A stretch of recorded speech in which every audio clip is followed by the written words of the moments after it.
जय श्रीराम मित्रांनो, तुमचं आपल्या VL ब्लॉगमध्ये पुन्हा एकदा स्वागत आहे. आज मी तुमच्यासाठी घेऊन आलो आहे तो म्हणजे माझा स्वतःचा अनुभव, माझे काही विचार आहे जे मुंबईत राहून मला ते अनुभव आले. जे अनुभव आले ते मी तुम्हाला आज सांगणार आहेत. कशी वाटती माझी अनुभवाची जर्नी, तर तुम्ही मला ते नक्कीच सांगा कमेंट करून. तर आता आपण करू. कविता बनवली आहे सुरुवात, सांगतो तुम्हाला. आता कवितेचं नाव आहे मुंबई मी तुला समजलोय. करतो चालू. तू चालत आलायस, पडत आलायस, रडत आलायस, पण थांबला नाहीयेस. कधी हरलायस, कधी जिंकलायस, कधी स्वतःलाच सावरलायस, कधी स्वतःलाच शोधलंय. पहाट झाली, तू लोकल पकडलीस, गर्दीत मिसळलास आणि पुन्हा तुझ्या स्वप्नांच्या मागं धावलास. तुझे पाय दुखले, तुझ्या अंगातून घाम फुटलाय, तुझा श्वास थकलाय, पण तुझ्या जिद्दीचा दिवा कधी विझला नाही. तू झोमॅटो करत आलायस, तू रिक्षा चालवत आलायस, तू वडापावच्या गाडीवर उभा राहिलायस, की तू ऑफिसची बॅग घेऊन धावत आलायस, पण तू कधी थकलायस, तू दमलायस, पण तरीही तू चालत राहिलायस. कारण तुला घर चालवायचे, तुला तुला स्वप्न तुला स्वप्न सजवायची आहेत, तुला पैसे कमवायचे आहेत आणि तुला तुझं आयुष्यही घडवायचं आहे.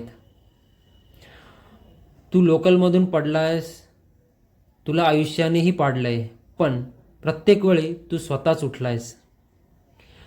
कधी तुला एखादा अनोळखी भेटलाय, 2 स्टेशनचा सोबती झालाय, तुझ्यासमोर मन मोकळं करून गेलाय आणि स्टेशन येताच गर्दीत हरवून गेलाय.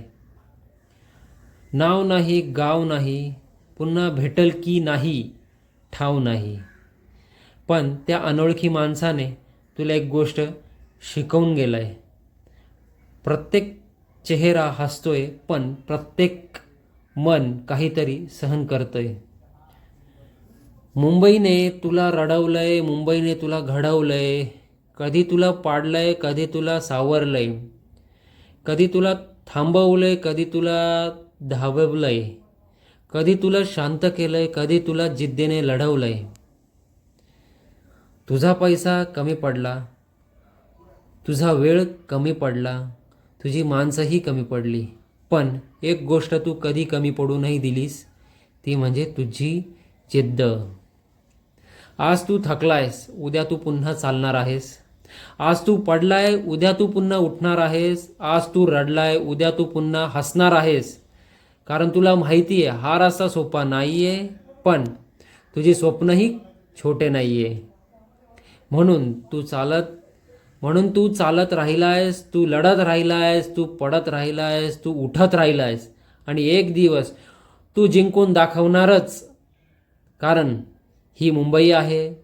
तू इथं आलायस तर लढलायस, तू पडलायस तर उठलायस, तू रडलायस तर अश्रू पुसलेच आणि तू स्वप्न पाहिलेच तर ते पूर्ण करणारच.